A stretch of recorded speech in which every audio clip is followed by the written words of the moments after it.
नमस्कार, आप सभी का स्वागत करती हूं भारत 24 पर। मैं हूं आपके साथ पूर्णिमा मिश्रा। महाराष्ट्र के विधानसभा चुनावों में हिंदू मुस्लिम पर जुबानी जंग तेज हो चुकी है और जैसे जैसे चुनाव नजदीक आते जा रहे हैं वैसे वैसे नेताओं के बीच वोटर्स को बांटने की सियासत तेज हो गई है। एक तरफ जहां पर बीजेपी नेता महाराष्ट्र के रण में एक है तो सेफ है का नारा लगा रहे हैं, दूसरी तरफ ओवैसी भी वोटर्स के लिए ध्रुवीकरण के 15 मिनट वाला राग अलाप रहे हैं। सवाल यह है कि हिंदू मुस्लिम में बटेंगे तभी सियासी दल वोट की फसल काटेंगे। यह सवाल इसीलिए क्योंकि नेताओं की तरफ से हो रही बयानबाजी में हिंदू मुस्लिम तुष्टीकरण का रंग गहरा होता जा रहा है।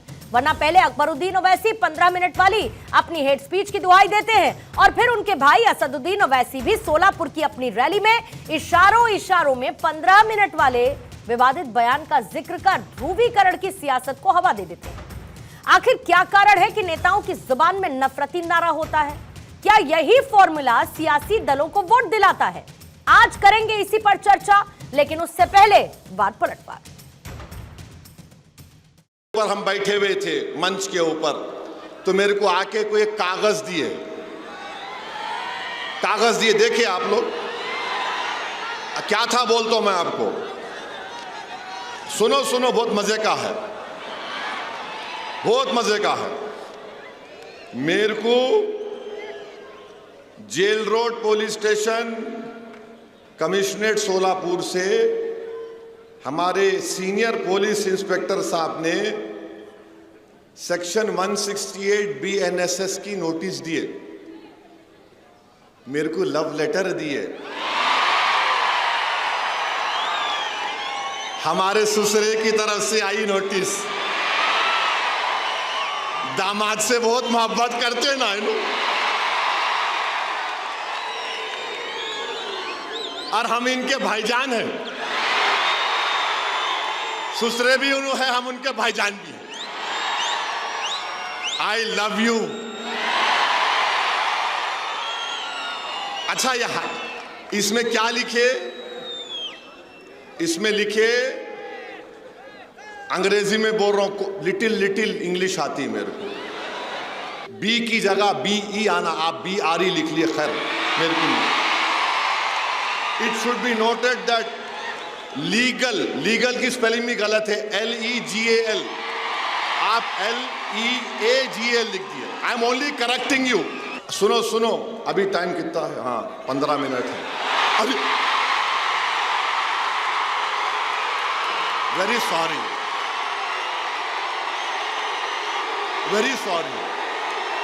9:45, देखो 9:45। अभी मैंने लिखा रिसीव द नोटिस, माने नोटिस रिसीव कर लिया मैं। Oppose the contents. हाँ बैठो, हाँ अरे बैठो जी,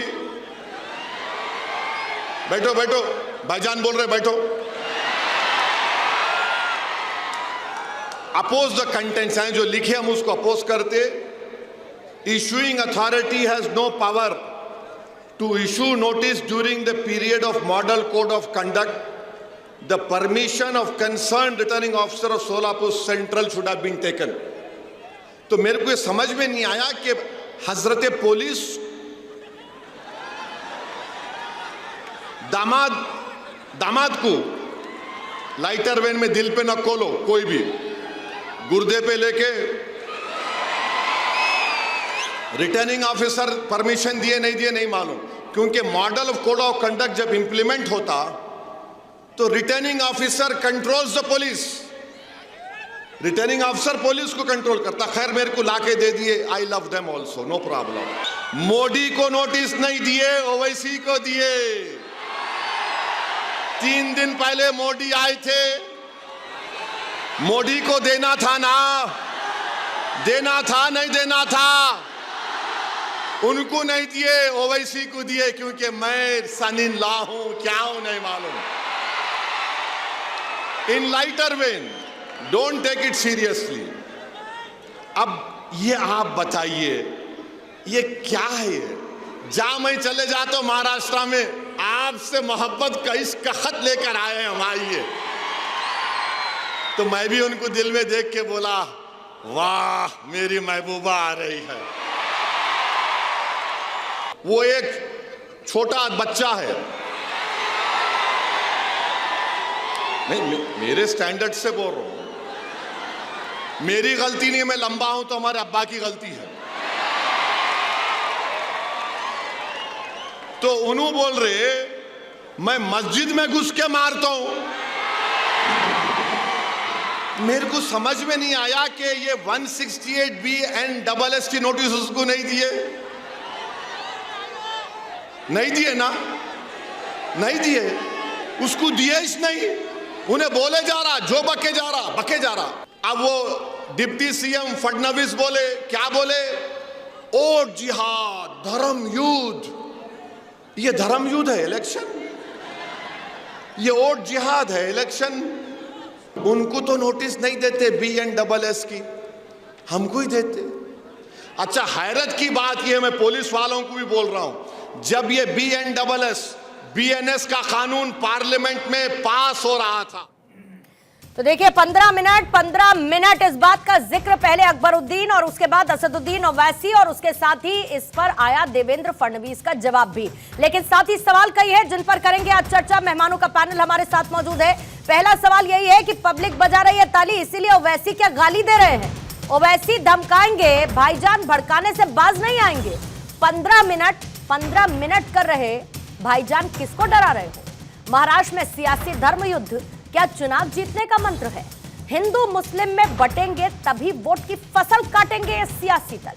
हमारे साथ बीजेपी के प्रवक्ता रोहन गुप्ता इस वक्त मौजूद है, राजनीतिक विश्लेषक के तौर पर तहसीन पूनावाला इस वक्त मौजूद है, हाजी मेहरुद्दीन रंगरेज प्रवक्ता है AIMIM के इस वक्त हमारे साथ मौजूद है, वरिष्ठ पत्रकार के तौर पर राकेश शुक्ला जी हमारे साथ मौजूद है, और मुस्लिम स्कॉलर के तौर पर हाजी नाजिम इस वक्त स्टूडियो का हिस्सा है। आप सभी मेहमानों का बहुत बहुत स्वागत करती हूं। और सबसे पहले हाजी मेहरुद्दीन रंगरेज साहब, आप ही के साथ, क्या चाहते हैं? वोट जिहाद की, ध्रुवीकरण की, किस तरीके की कोशिश महाराष्ट्र में हो रही है? जब अकबरुद्दीन ने 15 मिनट वाला बयान दिया था तो एक बार ऐसा भी हो गया कि जेल जाना पड़ा साहब को, लेकिन असदुद्दीन ओवैसी एक बार फिर से महाराष्ट्र में ये सब करके क्या हासिल करना चाहते हैं? देखिए पूर्णिमा जी, उन्होंने ये बताया, चुनाव सभा चल रही थी, 9:45 का समय हो चुका था, 15 मिनट बाकी थी। अगर ये बात कहना कौन सा गैर कानूनी है, कौन सा गैर संवैधानिक है, मगर जो दूसरी बात, जो धर्म युद्ध की बात हो रही है, वोट जिहाद की बात हो रही है, उन तक जो है इलेक्शन कमीशन उनके पास नहीं जा रहा। आप ये बताइए, चुनाव में क्या धर्म युद्ध होता है? चुनाव लड़ना क्या वोट जिहाद हो रहा है? तो मैं ऐसे करके ढूंढ रहा हूँ इलेक्शन कमीशन को, कहीं नजर आ जाए, क्योंकि वो इलेक्शन कमीशन के नजर तो आ नहीं रहा, क्योंकि उनको तो ना इलेक्शन कमीशन को दिख रहा धर्म युद्ध का, चुनाव में धर्म युद्ध हो रहा है, इलेक्शन कमीशन को नहीं दिख रहा वोट जिहाद हो रहा है। तो इन तरीके की गतिविधियां हो रही हैं और इलेक्शन कमीशन हमारा खामोश है, चुप। तो इस तरीके की, और जो बार बार हम पे लाछन लगाया जाता है कि हम ये कह रहे हैं, बताइए हमने कौन सा गैर कानूनी शब्द कहा है? हमने कौन सा वोट जिहाद बोल दिया? या हम तो नहीं बोल रहे, हम तो धर्म युद्ध नहीं आपको बता लगता है रहे, कि हम तो चुनाव के तरीके से लड़ते किसी को हैं। कुछ समझ नहीं आता, हम आज बाद में आके कहेंगे अरे हम तो टाइम बता रहे थे। अरे जनाब, बेवकूफ समझते हैं क्या वहां पर मौजूद लोगों को, या किसी को भी? क्या समझते हैं ये बताइए जरा आप मुझे। इससे पहले अकबरुद्दीन ने भी ठीक इसी तरीके से, अरे रैली में कितना समय बचा है? अच्छा 15 मिनट बचे हैं। आज असदुद्दीन ओवैसी, अभी कितना बचा है? 9:45। ओह अच्छा 15 मिनट बचा। अरे very very sorry, very very sorry. आप लोग बेवकूफ समझते हैं क्या लोगों को?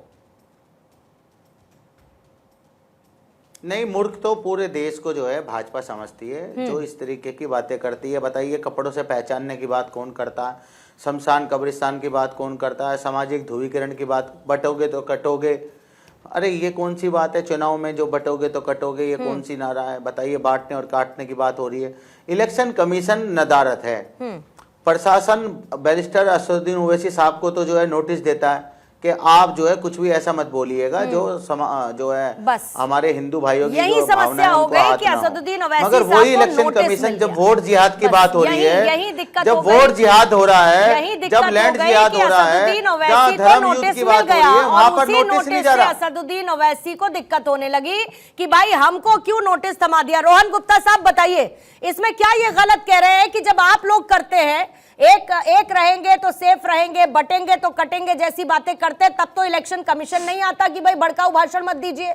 लेकिन ओवैसी साहब कह देते अच्छा 15 मिनट बचे अभी रैली खत्म होने में या शुरू होने में, जो भी उन्होंने कहा हो, तो आपको लगता है कि ये तो चुनाव आयोग को लगता है कि भाई ये तो वायलेशन हो गया। सीधे सीधे बोलिए ना, एक तरफ हिंदुत्व का तूफानी उबाल है और दूसरी तरफ 15 मिनट वाले भाईजान है।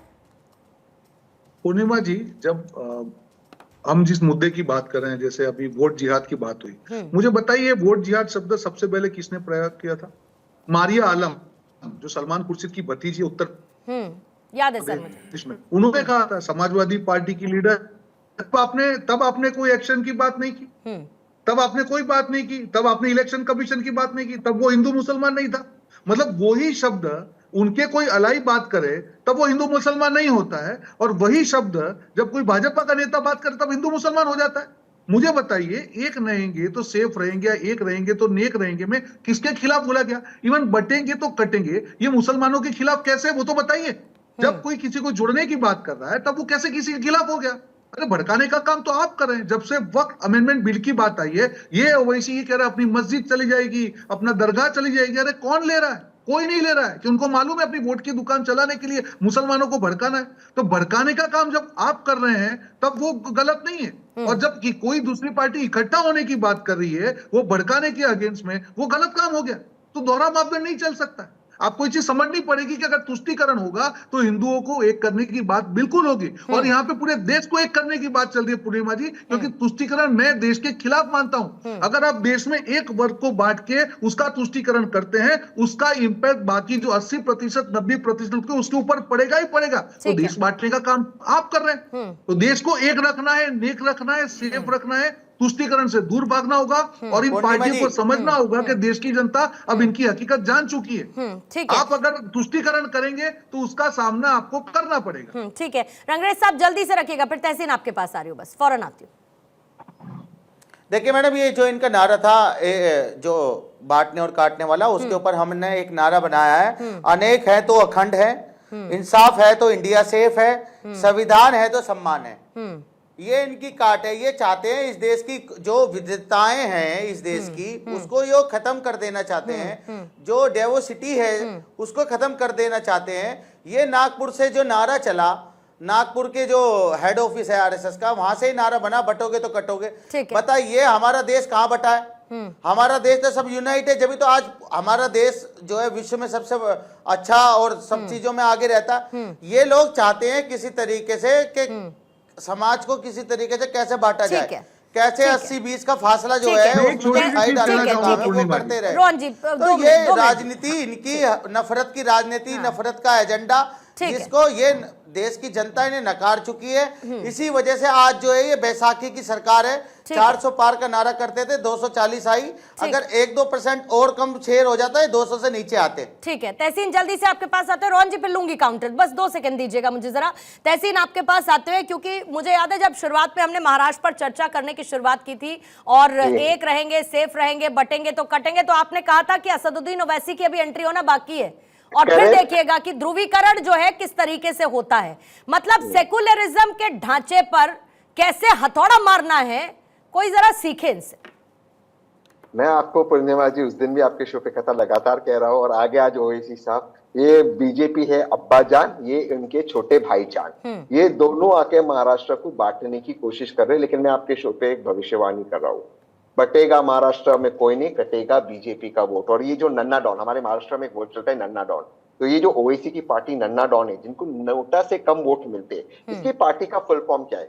एमआईएम का फुल फॉर्म है मजलिस-ए-इत्तेहादुल मुस्लिमीन, यानी कि आपके दर्शकों के लिए एक ऐसी यूनिटी का, एक मीटिंग ऑफ यूनिटी सारे मुसलमानों के लिए। अब ये संविधान की बात करते हैं आपके शो पे नन्ना डॉन, तो नन्ना डॉन अगर संविधान की बात करते तो इनके पार्टी का नाम मुसलमीन से निकालते, भारतीय क्यों नहीं करते? सिर्फ मुसलमानों की यूनिटी की बात क्यों करते? ये आप देखिए, वहां पे भाजपा करेगी हिंदू को एक होने की वोट, यहाँ पे बात करेगी मुसलमानों के एक होने की वोट, भारतीयों की वोट की बात कोई नहीं करेगा। इसीलिए शायद पंकजा मुंडे जी, अशोक चौहान जी और चक्की पी सिंह अजीत पवार जी ने कहा है कटेगे बटेगे का महाराष्ट्र में कोई स्थान नहीं है। मैं दोबारा से आपसे कह रहा हूँ, पूर्णिमा जी रोज करीबन हफ्ते में 2 या 3 बार आप मुझे मौका देती है आपके शो पे आने के, कितनी बार हम महाराष्ट्र के प्रोग्रेस पे चर्चा करते हैं। रोहन भाई बहुत अच्छे प्रवक्ता है, वो भाजपा के सबसे बेहतरीन प्रवक्ताओं में से, उनके पास दिखता है, लेकिन भाजपा उस बात ही नहीं करना चाहती। क्या कटेगे बटेगे तो यहाँ पे आएगा मुसलमान एक हो जाओ, वोट जिहाद, 15 मिनट। अरे भैया ये सब चीज छोड़ो, महाराष्ट्र की बात करो। कोई महाराष्ट्र की बात नहीं करेगा। अब मैं एक और भविष्यवाणी कर रहा हूं, अपनी बात समाप्त करते हैं।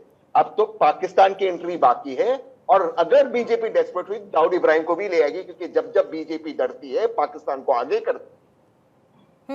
लेकिन रोहन जी बस एक काउंटर लेने से पहले तहसीन बस एक बात और मैं पूछना चाहती हूँ, क्योंकि आप भले ही इनको बी टीम बताते रहते हो, लेकिन इन्होंने जो अभी अभी नारा दिया उसमें तो ये अलायंस की बात करने लगे। दूसरी बड़ी बात ये है कि आप ये सोचिए, ये जो बटेंगे तो कटेंगे वाला है, ये पूरा का पूरा क्लियर तहसीन आप भी समझते हैं, ये हिंदू वोटर्स को इंटैक्ट रखने की बात है। मुस्लिम वोटर इंटैक्ट है, बीजेपी को वोट नहीं देता, ये बीजेपी भी जानती है और शायद मेंटली तैयार है हमको नहीं मिलेगा। लेकिन अगर असदुद्दीन ओवैसी की 16 सीटों पर चुनावी लड़ाई में अगर बटेगा तो कौन सा वोटर कटेगा? फिर तो मुस्लिम वोटर बटेगा ना, उसका नुकसान किसको होगा? ओवैसी साहब साफ साफ मुसलमान वोट काटने की बात कर रहे हैं। है। वो इसलिए इन वोटों को काटने की बात करें जिससे बीजेपी का फायदा हो। No if no but. हाँ। आप सोचिए, आप भी जानते हैं, मैं भी जानता, रोहन भाई भी जानते हैं 15 मिनट का इशारा किसकी तरफ था। लेकिन एक चीज आप आवाम को याद रखना चाहिए, जब ये नन्ना डॉन छोटा ओवैसी ने 15 मिनट की बात की थी, कांग्रेस की हुकूमत थी, कांग्रेस ने उसको जेल में डाला था, लेकिन जब बीजेपी की हुकूमत आई वो छूट गया बाहर। सोचिए, जो हमारी देवी देवताओं का जिस छोटे ओवैसी ने अपमान किया वो भाजपा की हुकूमत में छूट गया। यही सच्चाई है, दोनों एक दूसरे की ए बी टीम है। नोटा से कम वोट मिलते हैं उनको महाराष्ट्र में। ठीक है, जल्दी से रोहन जी काउंटर रखिएगा, फिर उसके बाद राकेश शुक्ला जी और हाजी नाजिम जी आपके पास आती हूँ। रोहन जी देखिए, अभी बात हुई, तहसीन भी अच्छे वक्ता हैं, अच्छी बात करते हैं, और कांग्रेस की इन्होंने कांग्रेस की जितनी सेवा की है शायद कांग्रेस लीडर ने भी नहीं की होगी, बट कांग्रेस की यही आदत है कि जो लोग सेवा करते हैं उनको कांग्रेस दूर भगाती है। तो मेरी शुभकामनाएं है। मुख्य मुद्दा क्या है तहसीन भाई, ये बात कहां से आई? जब वक्त अमेंडमेंट बोर्ड बिल की बात आई, पूर्णिमा जी, ठीक है, ये ओवैसी कांग्रेस पार्टी सबने उसका विरोध किया। अरे जब कोई इंप्रूवमेंट होता है तब उसको धर्म से क्यों जोड़ रहे हो? एकमात्र ऐसा जो संगठन है पूर्णिमा जी जिसको आबादी सत्ता दी गई अभी तक, जो हो गया, आज उसके सजेशंस मंगवाए सरकार ने कि भाई उसके हम लोग जेपीसी हमने ऑर्गेनाइज किया है, जो सजेशंस आएंगे साझा मिलकर उसको हम सुधार करेंगे। आज वो आबादित सत्ता का हमने प्रयोग देखा कर्नाटका में, लोगों की 1944 की जमीन को नोटिस दिया गया और लोगों को परेशान किया गया। तो क्या ये आबादित सत्ता को रोकना हिंदू मुसलमान का इश्यू हो गया? अगर आप ऐसे मुद्दे पे जो देश के लिए कुछ सुधार का मुद्दा है उसके ऊपर आप हिंदू मुसलमान करेंगे और मुस्लिम तुष्टीकरण करेंगे तो बिल्कुल हिंदुओं को भी बांटना भी गलत काम है। जैसे तहसीन ने कहा, सही कहा कि ओवैसी जो मुस्लिम वोट को बांट रहे हैं तो कांग्रेस हिंदू वोट को बांट रही है, कास्ट के नाम पे, रिजर्वेशन के नाम पे, संविधान के नाम पे। जब कांग्रेस जो ये काम कर रही है और भाजपा उनको इकट्ठा होने की बात करिए तो कैसे वो तो राजनीति गलत हो गई? कैसे हिंदू लेकिन उन हिंदू वोटर्स को एक साथ लाने की बात, तो हिंदुओं को बांटने की बात सही कैसे? रोहन जी, लेकिन हिंदू वोटर्स को एक साथ लाने की बात से फायदा किसको है? बीजेपी को ही तो है ना। देखिए, मुद्दा यहाँ पे जिस प्रकार से सर, मुद्दा तो महाराष्ट्र चुनाव है। नहीं, मैं आपको बता रहा हूँ। नहीं, मुद्दा तो महाराष्ट्र चुनाव है, चाहे आप बिल्कुल बहुत क्लियर है सर, मुद्दा महाराष्ट्र चुनाव है। उस महाराष्ट्र, रोहन जी मेरी बात सुनिए। रोहन जी देखिए, कुछ बातें होती है जो कहने में बहुत अच्छी लगती है, कुछ बातें सुनने में, लेकिन कुछ तो असलियत है ना सर। असलियत तो यही है कि मुद्दा तो सारा वोट बैंक का है। दो तरीके की डिबेट हो सकती है। हाँ पूर्णिमा जी, 2 तरीके की डिबेट हो सकती है। अगर एक सरकार शासन में है, आपको लगता है कि सरकार के काम के खिलाफ आपके पास इतना मटेरियल है, तो आपको तुष्टीकरण की क्या करिए आप करिए। मैं डंके की चोट पे बोल रहा हूँ, सरकार के काम पे हम बात करने के लिए तैयार है। आज जिस प्रकार के जो वादे किए हैं भाजपा सरकार ने या माओवादी सरकार ने, मैं बता रहा हूं कि उसका रेजोनेंस ग्राउंड पे है। इसलिए भी विपक्ष के होने में बावजूद भी उनको तुष्टीकरण का सहारा लेना पड़ रहा है। अरे आप क्यों बात कर रहे हैं ना, आप तुष्टीकरण की बात क्यों कर रहे हैं? आप वक्फ बोर्ड की बात क्यों कर रहे हैं? अगर आपके मुद्दों में दम है तो सरकार को क्रिटिसाइज करिए और सरकार को आंसर देने में मजबूर करिए। तो नैरेटिव तो जब आप वक्फ बोर्ड का विरोध कर रहे हैं तब आप कर रहे हैं। आप संविधान की बात कर रहे हैं, आपके जितने भी राज्य है वहां पे आप यूसीसी का क्यों विरोध कर रहे हैं? क्योंकि संविधान तो यही कहता है ना, हर धर्म और हर जाति एक है। यूसीसी तो सबको एक लेवल पे लाने की बात कर रहा है, फिर आप क्यों यूसीसी का विरोध कर रहे हैं? अगर आप यूसीसी का विरोध कर रहे हैं पूर्णिमा जी, इसका मतलब है आप संविधान का विरोध कर रहे हैं। तो डबल बात नहीं हो सकती। या तो आप संविधान की बात करेंगे तो यूसीसी का विरोध बंद करिए, वक्फ बोर्ड अमेंडमेंट बिल का विरोध बंद करिए और देश की राजनीति में जुड़िए। सत्ता में अगर भाजपा है वहां पे सवाल सत्ता के रिलेटेड पूछिए। अगर आप तुष्टीकरण करेंगे तो हिंदुओं को एक होने का नारा भाजपा को पड़ेगा और उसमें मैं कुछ गलत नहीं मानता। ठीक है, जल्दी से तहसीन 30 सेकंड्स प्लीज। हाँ, कोई भी मुसलमान यूसीसी का विरोध नहीं कर रहा है, न कोई भी विपक्षी दल। पूर्णिमा जी, तहसीन भाई, क्या आप मुझे आपको आपका स्टेटमेंट का मैं एक चीज बता दीजिए, कांग्रेस समर्थन करेगी, मैं आपके साथ खड़ा हूं। मैं रोहन भाई, मैं आपसे एक सवाल पूछ रहा हूँ, क्या बीजेपी ने यूसीसी का ड्राफ्ट आपको दिया, पूर्णिमा जी को दिया? जो बच्चा पैदा हुआ विरोध की आज फंडामेंटली विरोध की बात कर रहे हैं। उत्तराखंड में तो एप्लीकेबल हो गया ना तहसीन भाई, वहां पे विरोध कर रही है भाजपा। क्या उस ड्राफ्ट भारत भाजपा की सरकार का विरोध हो रहा है। लेकिन यूसीसी लागू करेंगे, लेकिन यूसीसी लागू करेंगे, ये बात तो कही जा रही है ना, और उसका एक उदाहरण हमारे सामने है ही, ऑलरेडी है। उसका एक उदाहरण तहसीन है ना हमारे सामने, उसका उदाहरण है ना, उसका बताइए रोहन जी, बताइए जल्दी से, क्या उत्तराखंड का उदाहरण। लेकिन वो पूछ रहे हैं कि आपने ड्राफ्ट दिया क्या, उसके अंदर क्या है ये पता है क्या, यही तो वो पूछ रहे हैं। उत्तराखंड में कांग्रेस ने विरोध किया या नहीं किया? मैं इसका जवाब दे देता हूँ। अच्छा, जल्दी से उत्तराखंड प्लीज। के यूसीसी में ट्राइबल्स को शामिल नहीं किया गया है। गोवा में यूसीसी था, गोवा की यूसीसी वो स्टेट के हिसाब से तहसीन वो स्टेट के हिसाब से अलग अलग होगा ना। यूसीसी सेंट्रल लॉ वो तो राज्य के हिसाब से उसमें बदलाव। अच्छा ठीक है, मैं यूसीसी पर अभी नहीं ज्यादा जाना चाहती Tahseen. Let me go to Rakesh Shukla ji, और राजी नाजिम जी भी इंतजार कर रहे हैं।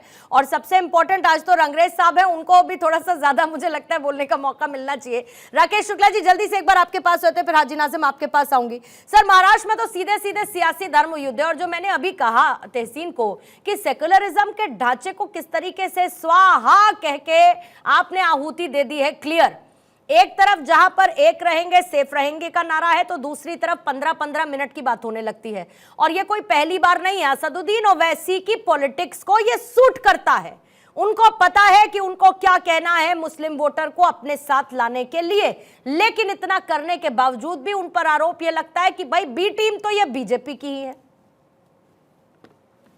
मुझे लगता है कांग्रेस को ज़्यादा परेशान होने की जरूरत इसलिए नहीं है क्योंकि वो ओवैसी जी मुसलमान राजनीति करके प्रचारित तो हो गए हैं पूरे राष्ट्र में, लेकिन तेलंगाना में जो हाल का विधानसभा चुनाव हुआ उसमें वो बहुत ज़्यादा चमत्कार नहीं कर पाए, इसलिए कांग्रेस को बहुत परेशान नहीं होना चाहिए। लेकिन वो परेशान है, उसको लग रहा है कि महाराष्ट्र में कहीं ऐसा ना हो कि ओवैसी साहब कोई बड़ा खेल कर जाए, पर मुझे नहीं लगता। इसलिए नहीं लगता क्योंकि पिछले 2 चुनाव में जो जितनी सीटों पे वो लड़े उन सारी सीटों से इस बार कम आ गए, 16 सीटों पे आ गए, जबकि वो लोकसभा भी नांदेड़ की लड़ चुके थे, औरंगाबाद की जीत चुके थे, इस बार नांदेड़ से लड़ रहे हैं वो। तो मुझे लगता है कांग्रेस को परेशान नहीं होना चाहिए। कांग्रेस को तो इस पे स्पष्टीकरण देने की जरूरत है कि दिल्ली से जो जिहाद किया गया, जयपुर से जो जिहाद किया गया, और उलेमा बोर्ड की तरफ से जो 17 सूत्री मांग की गई है, उस पे कांग्रेस को अपना स्टैंड इसलिए स्पष्ट करना चाहिए क्योंकि देश का नागरिक जानना चाहता है कि क्या आप मुसलमानों के फेवर में है या अखंड भारत के फेवर में है। तो सबसे मूल बात कांग्रेस के सामने जो प्रश्न है वो ये है कि आपको उलेमा बोर्ड के मुद्दे पे बिल्कुल मौन साध लेना, मुझे लगता है वो ठीक नहीं होगा, खासकर कांग्रेस जैसे दल के लिए, क्योंकि कांग्रेस सभी जाति धर्म संप्रदाय का दल माना जाता है। मैं कहता हूँ ठीक है, बाकी पार्टियां कहीं ना कहीं उनका सॉफ्ट कॉर्नर हो सकता है, लेकिन कांग्रेस तो छाती ठोक के कहती है कि हम तो सबकी पार्टी हैं। तो यदि आप सबकी पार्टी हैं तो उसके राष्ट्रीय अध्यक्ष को किसी मुख्यमंत्री का भगवा नहीं देखना चाहिए, उस पर तंज नहीं कसना चाहिए। और दिल्ली से और जयपुर से यदि कांग्रेस को वोट देने की अपील की जाती है, उलेमा बोर्ड की तरफ से 17 सूत्री मांग दिया जाता है, तो कांग्रेस को कहना चाहिए कि मुझे इनके मदद की इसका जवाब देना चाह रहे हैं, फिर उसके बाद आपके पास आती हूँ हाजी नाजिम। और ये भी तहसीन साथ में मेंशन करिएगा कि जो ये उलेमा की जो मांगे हैं ये लगभग सिमिलर वो जो जिन्ना साहब ने जो मांगे रखी थी, आपको याद होगा, लगभग उससे सिमिलर नजर आती है। जाहिर है कि इसका एक डीप इंपैक्ट। हाँ जी तहसीन। पूर्णिमा जी, मैं आपसे बिल्कुल इत्तेफाक रखता हूँ, ये इस तरह की मांगे बिल्कुल इत्तेफाक रखता हूँ, लेकिन कोई मांगे रखता है उसका मतलब ये थोड़ी कि कांग्रेस उसे फुलफिल कर रही है। देखिए पूर्णिमा जी, मांग कोई भी रख सकता है, आपको ये थोड़ा आश्चर्यचकित करने वाली बात नहीं लगती? वो आतंकवादी यासीन मलिक की पत्नी राहुल गांधी को पत्र लिखते हुए मैंने खुद चेक किया, राहुल जी को आज तक पत्र, बीजेपी के प्रवक्ताओं को पत्र मिल गया, ये उलेमा काउंसिल पत्र लिखता है, ये बीजेपी के प्रवक्ताओं को मिल जाता है। भैया इनको हिंदू मुसलमान आतंकवादी डिमांड सब मिलेगा, क्या मैं डिमांड फुलफिल कर रहा हूं? मेरी बात बहुत साफ है, देश चलेगा संविधान से, संविधान से ही देश चलेगा। ये संविधान इस देश का सबकी सबसे पाक बुक है, आईन से देश चलेगा। देश ना आरएसएस से चलेगा, ना हैदराबाद में एमआईएम के हेडक्वार्टर से जल्दी चलेगा। से ठीक है, ये दोनों तुष्टीकरण करें, देश हम संविधान से चलेगा ना। लेकिन क्या हाजी नाजिम संविधान में लिखा है कि इसी तरीके से बांटते रहो, और इस्लाम में लिखा है कि क्या इसी तरीके से बांटने की बात करते रहो? 15-15 मिनट खाली कर दो, 15 मिनट खाली कर दो, हम देख लेंगे इसके बाद। बार बार ओवैसी ब्रदर्स इस तरीके की बयानबाजी करते क्यों हैं?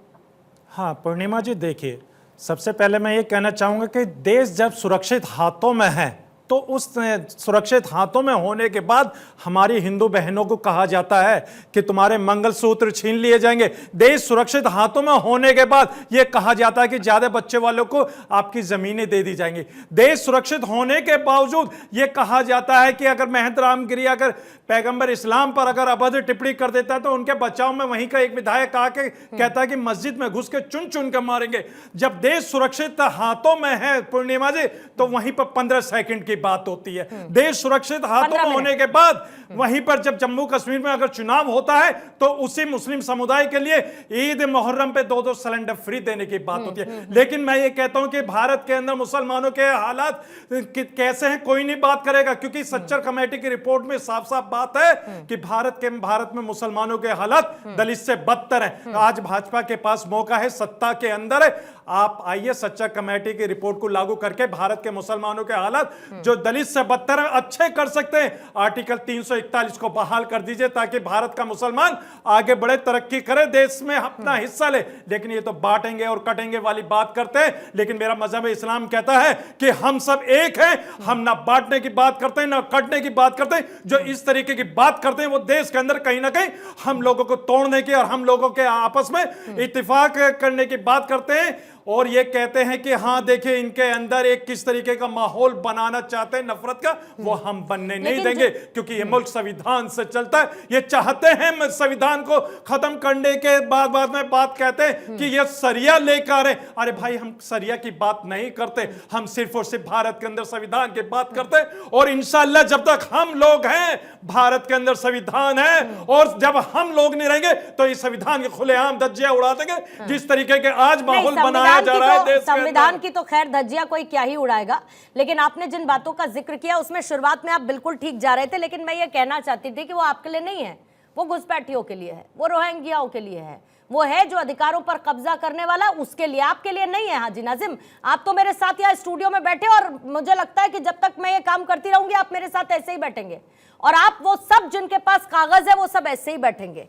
लेकिन जो घुस कर आकर आपके अधिकारों पर अपना हक जमाएगा ये उसके लिए है, और उसके लिए क्यों नहीं होना चाहिए। आइए वापस चर्चा की तरफ लौटते। रंगरेज साहब पहले आपके पास आते हैं, फिर उसके बाद मैं काउंटर्स के लिए आगे बढ़ूंगी। रंगरेज साहब एक बार फिर से सवाल वही है कि इंटैक्ट रखने के बाद मुस्लिम वोटर्स को बहुत होती है, लेकिन फिर भी कोई ऐसा नहीं है जो आपको बीजेपी की बी टीम ना कहता हो। क्लियर ही कर दीजिए रंगरेज साहब, ओवैसी साहब किसके साथ हैं, बी टीम है कि नहीं है बीजेपी की? देखिए मैडम, लगातार जितनी भी विपक्षी पार्टियां हैं वो लगातार हमें बी टीम बीजेपी की कहती हैं, मगर आप ये बताइए अगर हम बीजेपी की बी टीम होते तो आज हम बीजेपी से क्यों लड़ रहे होते? हमने कोई गठबंधन आज तक भाजपा के साथ नहीं किया। हम उनकी आंखों में आंखें डालकर उनसे सवाल पूछते हैं, रोड से लेके संसद तक, और जितनी विपक्षी पार्टियां हैं उनके सांसद उनकी पार्टी में चले जाते हैं, उनके विधायक वो खरीद लेते हैं, उनकी पार्टी के विधायक इधर उधर होते रहते हैं। बी टीम कांग्रेस है, और ये दोनों जो भाई हैं शहजाद है बीजेपी के स्पोक पर्सन है, तहसीन जो है वो कांग्रेस के स्पोक पर्सन है। तो ये देखिए नूरा कुश्ती दोनों भाइयों में ये है असली ए और बी टीम। ये तो इनसे पूछना चाहिए, कांग्रेस की बी टीम बीजेपी है, बीजेपी की बी टीम कांग्रेस है, हम नहीं है। हम तो अपने अकेले चुनाव लड़ते हैं और लोगों के मुद्दे उठाते हैं, गरीबों के मजदूरों के मुद्दे उठाते हैं। Did you like the question? हाँ, शहजाद के ना होते हुए भी शहजाद का जिक्र होना तो बनता ही है, फिर तहसीन है तो नहीं। लेकिन मेरे दूसरे भाई रोहन भी से कोई फर्क नहीं पड़ता, ये कितनी भी व्यक्तिगत टिप्पणी करते। देखिए सवाल ये है, 2 और 2 4 ही होते। वो इसलिए चुनाव लड़ते बीजेपी के तथाकथित खिलाफ, ताकि जो वोट कांग्रेस का वो कटे, जिससे सीधा सीधा फायदा बीजेपी। जब फडणवीस साहब पहली बार मुख्यमंत्री बने, 2014 की मैं बात कर रहा हूँ, वॉइस वोट से वो मुख्यमंत्री बने। आपने कभी सुना असेंबली में वॉइस वोट? इसमें इनके भी 2 एमएलए थे, वो चिल्ला रहे थे, उछल उछल के चिल्ला रहे थे। अब मैं आपके सवाल कर रहा हूँ, शहजाद और मैं तो ऑफिशियली अलग अलग है। अब मैं आपसे ये सवाल पूछ रहा हूँ, ये रिश्ता क्या कहलाता है कि जहां ये पूरे तेलंगाना की सीट नहीं लड़ते, तेलंगाना में पूरी सीट नहीं लड़ते, लेकिन जहां कांग्रेस जीत रही है, उत्तर प्रदेश में, बिहार में, महाराष्ट्र में, यह छोटे डॉन चले आते, वहां लड़ने को वोट को नोटा से कम मिलता है। एक बात अपनी बात, अरे यहाँ तो कहीं बीजेपी, माननीय गृह मंत्री जी ने, माननीय गृह मंत्री जी अमित शाह जी ने घुसपैठियों की बात की, बिल्कुल सही बात की। 11 साल से प्रधानमंत्री कौन है इस देश के? अगर घुसपैठे, ये भी मान लिया 2004 के पहले, 2014 के पहले, चलो ये भी मान, तो 11 साल से प्रधानमंत्री और गृह मंत्री कौन है? उन्होंने उनको वोट क्यों नहीं किया? हर देश के गृह मंत्री कहते हैं कि घुसपैठिए महाराष्ट्र में या झारखंड में आकर वोट कर रहे हैं। हाँ, ठीक है, जवाब ले लेती हूँ। रोहन जी जल्दी से जवाब देंगे प्लीज। होने 2 चीजें, अभी जब हम डिबेट कर रहे हैं तभी एक न्यूज आया है कि इनके झारखंड के प्रभारी है कांग्रेस ने, उन्होंने कहा है कि घुसपैठिया हो या नहीं हो, हम तो 450 में सिलेंडर देंगे। तो अब की बार घुसपैठियों के सारे सरकार, ये तो झारखंड में हो गया, तहसीन भी इसका जवाब आप ना दे तो अच्छा रहेगा, आप अच्छे व्यक्ति हैं, हर चीज को जस्टिफाई मत करो, कांग्रेस की काफी चीजें आप नहीं मानते हो, नंबर 1। दूसरा, तहसीन भी ने कहा कि हमारे वोट में जो है MIM सेंध लगा रहा है, मतलब तहसीन भी ये मानते हैं कि जो मुसलमानों का वोट है कांग्रेस का वोट है। तो फिर क्या भाजपा अगर एक है और सेफ है और एक है और नेक की बात करें, तुम्हें क्या गलत है? आप क्यों डिवाइड कर रहे हैं देश को हिंदू मुसलमान में? आपका देखिए, ये आपका बड़े मियाँ छोटे मियाँ वाला झगड़ा है। कांग्रेस और MIM रोज आते हैं, घर घर की बातें हैं कि नहीं हम इतना वोट ले जाए, उतना वोट ले जाए। आपको देश का वोट लेना होगा अगर देश को शासन में करना है। अगर आप हिंदू मुसलमान में बांटेंगे तो कभी आप सत्ता में नहीं आ सकते। आप वोटों की राजनीति छोड़ दीजिए, काम की रात कीजिए। अगर आपको लगता है कि महाराष्ट्र सरकार है, आपके पास कोई मुद्दे ही नहीं है सरकार के खिलाफ बात करने के लिए, इसीलिए आपको वोट जिहाद की बात करनी पड़ रही है, इसलिए वक्फ बोर्ड का विरोध की बात करनी पड़ रही है, इसलिए घुसपैठियों की बात करनी पड़ रही है। मुद्दा यहाँ पे समझिए, क्योंकि आपके पास भाजपा के शासन की काट नहीं है, इसीलिए आपको तुष्टीकरण करना पड़ रहा है और उसमें आप मुसलमान वोट इकट्ठा कर रहे हैं और संविधान के नाम पे हिंदू वोट को डिवाइड कर रहे हैं। काट की आंधी बार बार नहीं चढ़ती। लोकसभा में एक्सपेरिमेंट सफल हुआ, देश की जनता समझ गई है, उसकी ट्रेलर आपको हरियाणा में दिखा दी, वही ट्रेलर आगे बढ़ेगा। जैसे हरियाणा में आपको, आखिरी बात, हरियाणा में जलेबी नसीब नहीं हुई, हिमाचल में समोसा नसीब नहीं हुआ, अब महाराष्ट्र में वड़ा पाव नसीब नहीं होगा। ये मेरा आपको वादा है। वड़ा पाव में जरा तीखी मिर्ची ज्यादा नहीं हो जाए, देखिएगा ना रोहन गुप्ता जी। मिलेगा ही नहीं। मैं आ रही हूँ वैसे भी वड़ा पाव का स्वाद चखने के लिए उसकी। हमारे महाराष्ट्र में मिसल पाव भी है। ठीक है, जल्दी से मिलेगा ना, पूरन पोली मिलेगी। ठीक है हाजी नाजिम जी, इसका काउंटर जल्दी से 30 सेकंड में, लेकिन हाजी नाजिम रखेंगे, टाइमर रखेंगे नाजिम साहब। हाँ, देखिए अभी रोहन भाई ने कहा कि देखिए कि वोट जिहाद की भी बात करी और इन्होंने कहा कि बटेंगे और कटेंगे वाली बात कही। तो मैं कहता हूं कि जब देश सुरक्षित हाथों में है तो मेरे हिंदू भाई तो सुरक्षित होने चाहिए, तो मेरे हिंदू भाई इसका मतलब सुरक्षित नहीं है, तो इनकी बातों से ये लगता है। और दूसरी बात, बार बार वोट जिहाद की बात आती है। मैं ये कहता हूं कि वोट देना सभी का एक नैतिक जिम्मेदारी है और उनका अधिकार है इस मुल्क के अंदर, लेकिन वोट को अगर जिहाद कहते हैं तो वो गलत है। ये जिहाद वगैरह नहीं कहना चाहिए। और तो और मैं एक चीज जो पूर्णिमा जी कह दूं कि चलती बंदूक के दहाने पे है, हमको मालूम है हम निशाने पे, हमारा कहीं ना कहीं जिक्र आएगा ही। निशाने पे नहीं है नाजिम साहब, आप कोई निशाने पे नहीं है, रिलैक्स रहिए, आप बिल्कुल निशाने पे नहीं है सर। कहा राकेश शुक्ला जी, हाजी नाजिम जी यहाँ पर बैठकर स्टूडियो में कह रहे हैं हम निशाने पर है, बताइए क्या करें हम? नहीं पूर्णिमा जी, मैं एक बात समझना चाहता हूं, मैं क्या पूरी देश की जनता समझना चाह रही। नाजिम साहब ने कहा कि सच्चर कमेटी की रिपोर्ट के हिसाब से देश का मुसलमानों की हालत दलितों से भी ज्यादा। राकेश शुक्ला जी रोक रही हूँ, मेरे पास उस वक्त समय थोड़ा कम था, वरना मैं इनको वो 15 योजनाएं गिनाती जो सिर्फ मुस्लिमों के लिए चलती हैं सरकार की तरफ से। मैंने समय बचाने के लिए बस उन योजनाओं का जिक्र नहीं किया, वरना मैं इनको बताती कि वो योजना स्पेसिफिकली इनके लिए चलती है। जी सिर्फ एक चीज समझना चाह रहा हूँ कि जिस देश का मुसलमान इतना गरीब है, उस देश में वक्फ बोर्ड की संपत्ति 3 गुना ज्यादा कैसे बढ़ गई?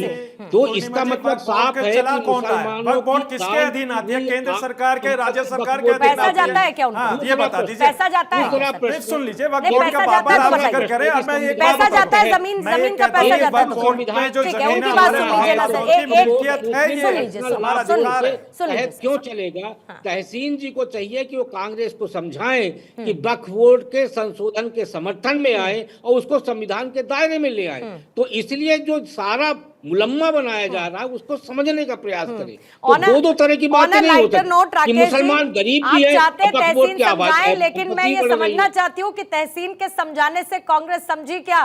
तहसीन समझती तो कांग्रेस आज सरकार में होती, बट खैर कोई बात नहीं, कोई बात नहीं। जो वक्त का लेकिन उसका ड्राफ्ट अब तक आया नहीं है। इसी में पार्लियामेंट की राजनीतिक कमेटी में- विश्लेषक लिखा है तहसीन भाई। इसलिए 5 साल राजनीतिक की विश्लेषक इतनी लिखा सेवा हुआ के है। बाद भी राजनीतिक विश्लेषक ही रहेंगे, कभी कांग्रेस लिखा हुआ नहीं आएगा, विश्लेषक क्योंकि आप ही रहेंगे, सेंसिबल विश्लेषक ही है, नहीं, आप दिमाग से बात करते हैं। लेकिन तहसीन भाई ने राजनीतिक विश्लेषक लिख के बहुत सेफ साइड पे चल रहे वो।